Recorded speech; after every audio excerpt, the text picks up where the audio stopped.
Hello, and welcome to Real Person Reviews. I'm Sam, and I'm a real person. And today I want to talk to you about Banjo-Kazooie. Again. And again. So, basically, I've already gone over the original Nintendo 64 game. So if you want to see that, just go to that old review of that, and you'll see about the game in general. But this is more so about these two other versions of the game. The Xbox Live Arcade version, which also was put on to Rare Replay, which is how I accessed it. And the Nintendo Switch Online expansion pack version that's basically an emulation of the original game. So those are the two. I wanted to kind of look at those and some comparisons and thoughts and whatever on them, and I thought that might be interesting. If we put both of these together, there might be enough to talk about. I don't want to get super granular with it, but we'll see what we end up with. And there's also going to be, I guess, a written version in case I miss little pieces here and there that I wanted to bring up in the description. I'll link that there if you want to watch that or look at that, before this or after it or instead of this. It's going to be mostly the same information. Also, I have stuff written down in paper or on paper, so you can, if you hear paper sounds, that's why. But just so I don't miss too much between what's in what version, whatever. So hopefully it'll be, hopefully it'll be good. All right, so let's just start with the Nintendo Switch Online version, since that one is closer to the original. It's emulating the original game. So that means it's pretty much the same thing. You can expect it to be pretty exact. It's even still got the whole, Nintendo logo on it and the intro and all that. They really just took the same file and they put it on the Switch. And that it doesn't have too many actual changes, but it is a little different. So one of the changes is that because it's running on this hardware, it's not trying to emulate the way it ran on the N64. So basically, it has a really consistent frame rate, and there's no slowdown. There's slightly faster loading between sections. So it's kind of like, if your Nintendo 64 was really powerful, this is how it would play the game, I imagine. And also stuff has been kind of up-resed or whatever. It basically, the stuff looks nice and crisp. It doesn't look like they took the original stuff and just blew it up.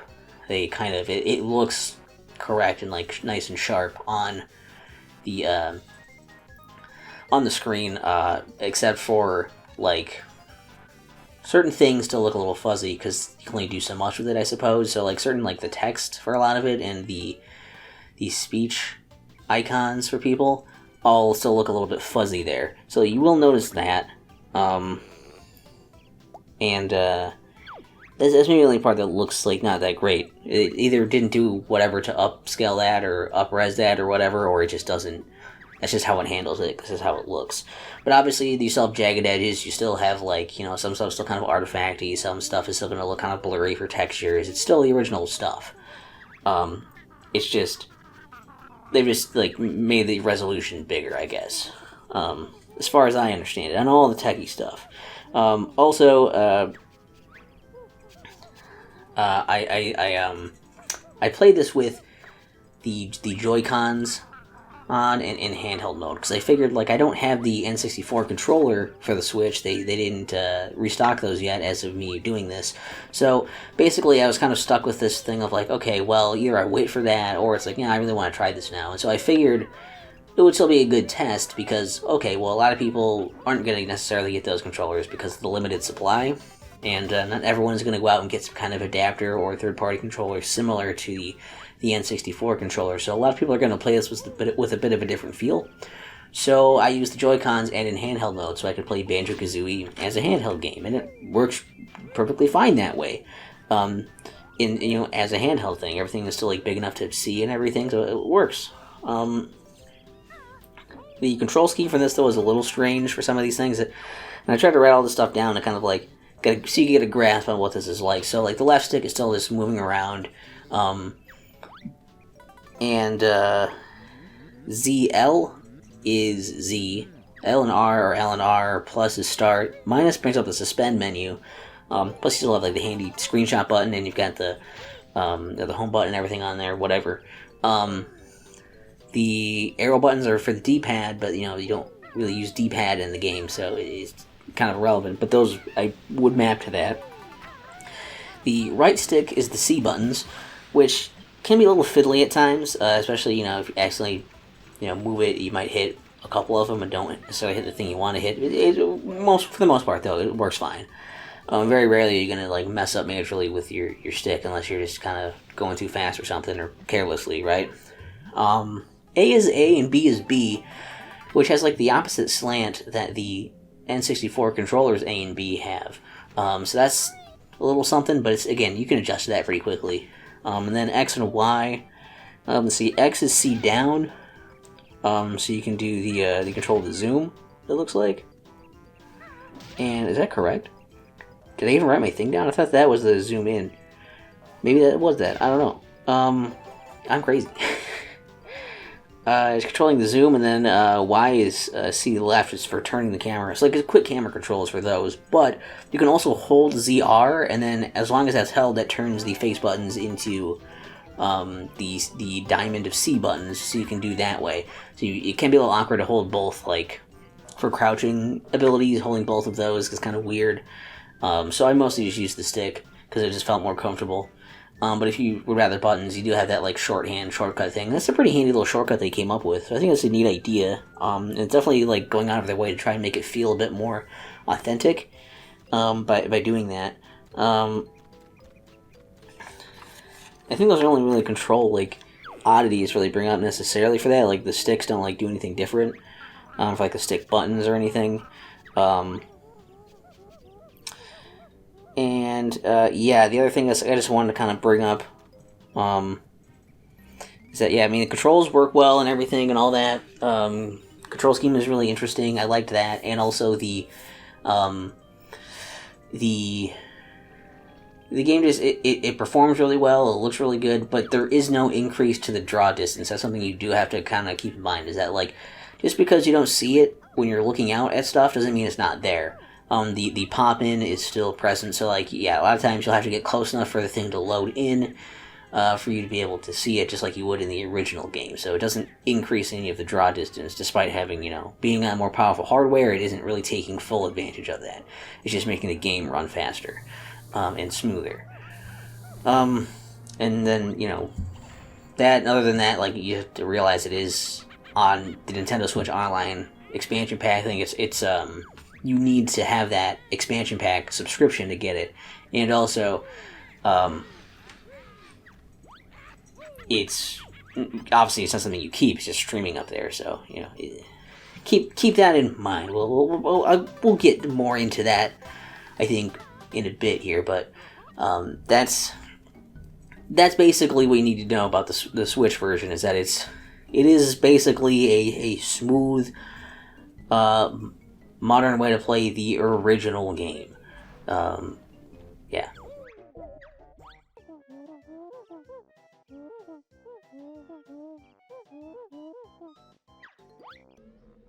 Alright, so for the Xbox Live Arcade version that I played through Rare Replay, this one is actually a remaster, and that's why I wanted to talk about this one secondly. Even though it is older, because there are more changes here than the Switch version. So it is still upscaled and everything, but it's also been reworked.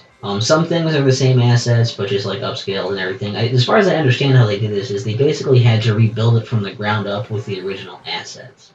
So it was still a lot of the original stuff, but then there were also certain things that they redid. There's a lot of sprites and character portraits, especially. A lot of things were redone to better fit into the later games, especially to fit in with like Banjo-Tooie and with Nuts and Bolts. So not only is it upscaled and upreds and everything, stuff looks a lot. There's still stuff that looks like, again, original assets are still used for a lot of it, but some things are redone text, fonts and everything, and the character portrait, so that stuff looks a lot sharper and cleaner. And the stuff, again, runs really smooth. It actually runs in 16:9, like, widescreen display, whereas, like, the Switch version, of course, just does it at 4:3. So that's like the original game would. So this actually gives you proper widescreen support. Um, and also increases the draw distance, which is a pretty big thing, which I really, really like that. Because then, like, yeah, a lot of times you can just look from, like, the back of a level and you can just see stuff, all the way on the other end of the level, and you still see, like, notes and stuff, like, oh, you don't have to wait until you get up next to them for them to exist. So I think that's a really, really cool thing they put into there as well. They have some more, like, settings and options and stuff that you can use, and they've got, achievements and whatever, gamer score, Xbox integration, that kind of stuff is in there. The camera is actually changed so that like the zooms are still like the zoom is like the three sections of like the different zooms of zoom, but like the actually turning the camera is now a smooth turn rather than like the set like when you hit the button and try to move a certain amount like in the original. So they smooth out the camera and that actually feels really nice too. It's easier to get like a more accurate like look at what you're trying to look at. Again, it still runs really well. It still runs really smooth. No, the faster loading. There's no frame drops, all that stuff. That's nice. And then I wrote down a ton of. I didn't want to get too granular, so I didn't end up going through all this. But I was writing down like all the little changes, like assets for like fonts and sprites and these character portraits and stuff. And then I just stopped because there were too many, and I don't want to get that granular. You'll notice, or if you don't notice, then you won't. The only one that's weird is like Mumbo's thing, which is really weird because he looks kind of freaky. And I don't remember if that was even the same character portrait he had in the original game, or if it was more. I know it wasn't the one in the original. I don't know if that was the one they used in 2E, or if they actually redid both of those to look more like the nuts and bolts version. That one I'm not sure. I have to dig into that further. But that was the only one I noticed was like really jarring. Like, oh, that looks like way not like Mumbo, because they made Mumbo look a lot different in the second game. So, anyway. And in the next one, everything looks different in the third one, but... they also, let's see, they altered the ending, because they integrated the stop and swap stuff. And they integrated this ending where now they're like, oh, it kind of ruins the joke, where it's like, oh, hey, we're in the new game. And the original, it's like, oh yeah, like being in Banjo-Tooie. And then like, the joke was like, hey, I better be in it, because Banjo-Tooie doesn't have Kazooie's name in it. But in this one, they mentioned Banjo-Kazooie Nuts and Bolts, and Kazooie's like, I better be in it. It's like, you're probably in it. It's called Banjo-Kazooie Nuts and Bolts. And it's called Banjo Nuts and Bolts. Yeah. And then like, it also was kind of it didn't age well, because they're like, oh yeah, the game made my mouth drop in awe. It's like, yeah, well, people weren't too keen on it, but I do like that they integrated the stop and swap stuff, so that basically won't unlock stuff in Banjo-Tooie and in Nuts and Bolts. And so, like, if you have a save file for Banjo-Tooie or Nuts and Bolts on your system, then the secrets will open up in Banjo-Kazooie. So they don't open up just by like beating it. If you try to use the cheats, they'll like make it so you can't save. So like, you have to get like those save files. So basically, if you want to get that stuff and finish it, you have to open up a file in one of the other games to do it. And then the controls are another big thing. So here, A is jump, makes sense. X is attack. I like that better. It's got that same diagonal, like up diagonal thing like the N64 version. I prefer that. Use Y to look forward instead of not up on the stick. The stick doesn't work as C buttons. But the right stick is inverted for the first person view, which I liked. It worked there on that stick. I believe. Or is the right stick the one you have inverted? Or is the left stick? I think it's the right stick. Anyways, I wrote these notes. They're supposed to help me. Doing a great job. Can you tell I haven't done a review in a while? Both the triggers, either one will work as Z. Then like the right stick moves the camera, and it does the zoom for like the zooming in and out, closer and further from you. Same kind of thing. And then for shooting eggs, you hold the trigger and hit Y to shoot it, and B to shit it. You use both triggers together, hold both of those to activate the talent shot, and you only have to hold one to keep going. And then hold trigger and then do right on the stick for the gold feather move, for the Wonder Wing. That's weird. I don't know why. Like, it's not that weird if you treat that as a C stick, but then, like, you don't treat it for that for other things, so it can be a little confusing. Once you get the hang of doing it, it does become pretty simple and second nature, and be like, oh yeah, that makes sense, it's fine. I think it's also nice that they don't have it on the same things, though, because, like, doing it there, it's like you won't accidentally. It's very hard to accidentally do the Wonder Wing, I guess. So at least that's nice. Oh yeah, the rumble feature is they have that, but it seems to be, as far as I can tell, it's always on. You can't turn rumble off, which is a little annoying. I don't really like rumble that much, but that's not a big deal. And the other probably the biggest change, really, the most significant one as far as like actually playing and enjoying the game, I think, is the notes stay collected. Now I have argued before that like the one downside is that with notes staying collected, that means if you like go through a level and then you're like, oh man, I'm missing a couple notes, where are they?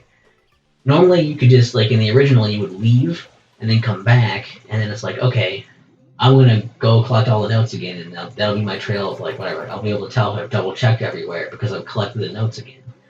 But here, notes stay collected, so you can't use those as like your okay, I've double checked this area now because I've gotten the notes here. So it's kind of hard if you just miss them off to the side of somewhere. It's hard to know if you check there again or not. So that can be a little frustrating. Also, it means that death is completely meaningless in this, pretty much. It already wasn't a big deal before, but extra lives, like, what do you need them for when you can just,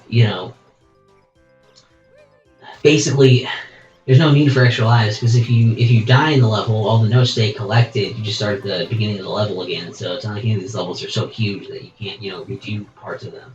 There's very little stakes for the lives anymore, in that sense. But yeah, the change to the notes staying collected, that can be nice for people who don't want to go back and get everything again, just if they happen to die or mess up or have to leave. They want to come back later. So that's interesting.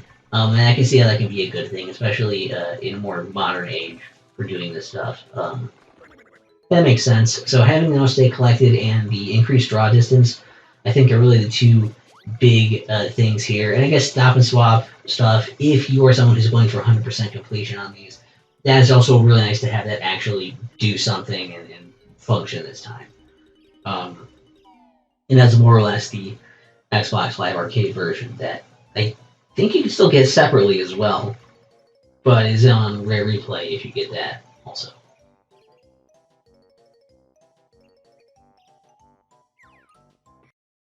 Alright, so that last section, I just listened back to it because I'm recording these in sections, and my mic got messed up because I tripped over the cord and it was like slightly unplugged, but not unplugged enough to actually unplug it, so it just sounds kind of weird. I tried to tweak it instead of redoing it, because I feel like I'm going to miss stuff if I try to redo it again. And if anything, think of it as a way to quickly tell, hey, I'm in a different section now because the audio is way different. As far as comparing these versions and the original, I guess what I would say is, obviously, anybody who wants to have the most authentic experience possible is going to get the original game, play on the original hardware, original controller. But getting all of those things in a decent quality these days can get kind of expensive and tough to find.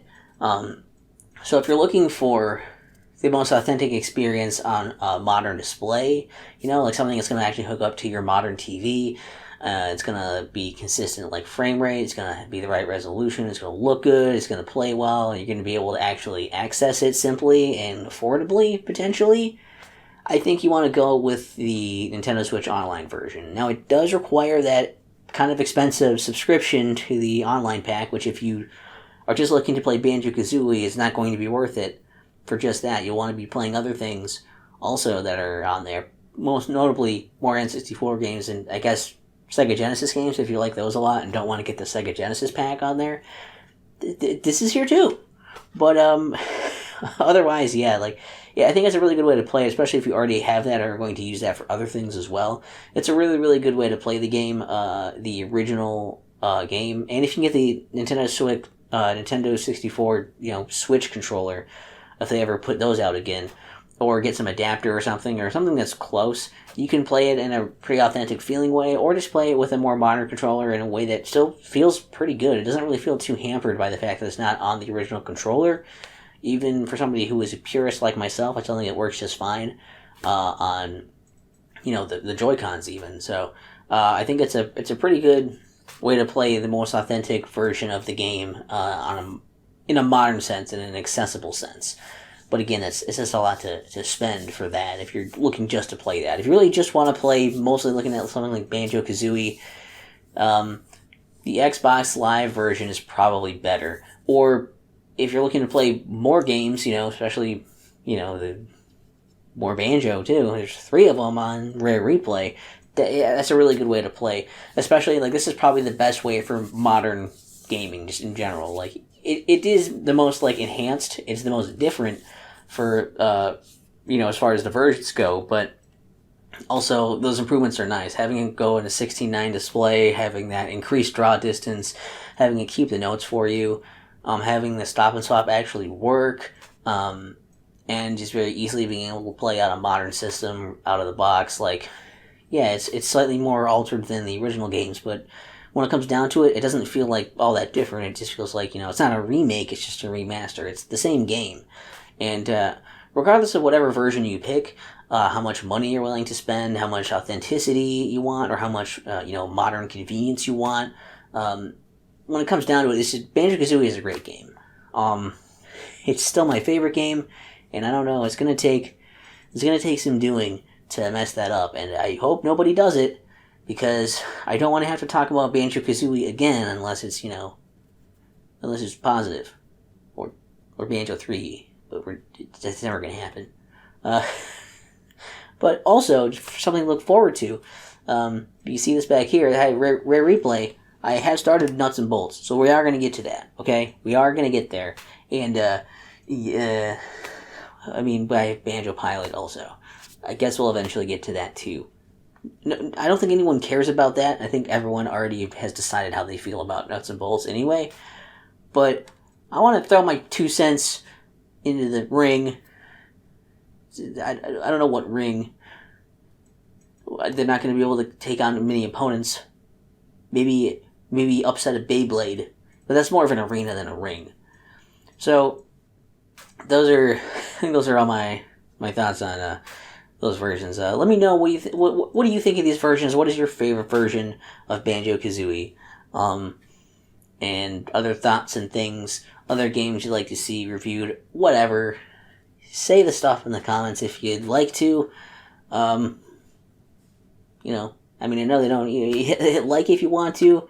And if you don't like it, you can hit dislike. Here's the thing. If it makes you feel any better, no one else is going to see dislikes anymore because YouTube took them away. At least the ability for other people to see it publicly. But, I'll be able to track how many dislikes my video has. I'll know. Isn't that important? Isn't the important thing that I know that you hate me? Anyways, I think that's all I got. I don't want to ramble too much. So, thanks for watching. I hope my review wasn't too shitty with my bad rambling from not reviewing for months, and the audio issues, and not my usual spot or lighting or anything. But other than that, it wasn't a disaster, so that's closer to good than I expected. I'll catch you later.